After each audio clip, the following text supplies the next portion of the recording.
দর্শক অবস্থান করছি টেকনাফের বাহাতছড়া নৌঘাটে। ইতিমধ্যে এখানে একটা আমরা মর্মান্তিক খবর পেয়ে এখানে এসেছি।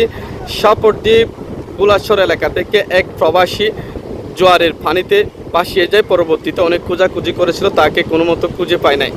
আজকে 12টার দিকে যে বাহাতছড়া নৌঘাট রয়েছে সেখান থেকে তার মরদেহ উদ্ধার করা হয়েছে। এখানে এসেছিল বিজিবির সদস্যরা, কোস্টগার্ডের সদস্যরা এখানে এসেছিল। যারা এই যে নৌকার যারা জেলে রয়েছে এলাকাবাসী সবাই মিলে তাকে উদ্ধার করেছে। পরবর্তীতে তার স্বজনরা এখানে এসে তাকে নিয়ে গিয়েছে একটি জিপ গাড়ির মাধ্যমে। আমরা স্বজনদের সাথে কথা বলছি। স্বজনরা আমাদেরকে যেমনটা বলেছেন, সে প্রবাস থেকে বাংলাদেশে বিয়ে করার জন্য এসেছেন।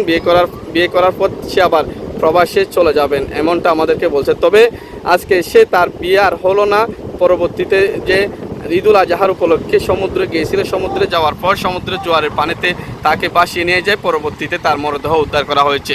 আসলে এমন একটা ঘটনা ঘটেছেন যে প্রবাস থেকে এসেছেন শখ করে বিয়ে করার জন্য, তার থেকে আর বিয়ে করা হলো না, সে লাশ হয়ে বাড়িতে ফিরে গেল। তবে এখানে বিজিবির কোস্টগার্ডের সদস্যরা এসেছিল। সদস্যরা এসে তাকে স্বজনদের হাতে তুলে দিয়েছেন। জিপ গাড়ির মাধ্যমে স্বজনরা তাকে নিয়ে গিয়েছে তাদের বাড়িতে। দর্শক, এই ছিল আমার সর্বশেষ। যুক্ত হয়েছিলাম টেকনাফ বাহাতছড়া নৌঘাট থেকে মোহাম্মদ তুফাইল, চিটাগং ট্রিবিউন।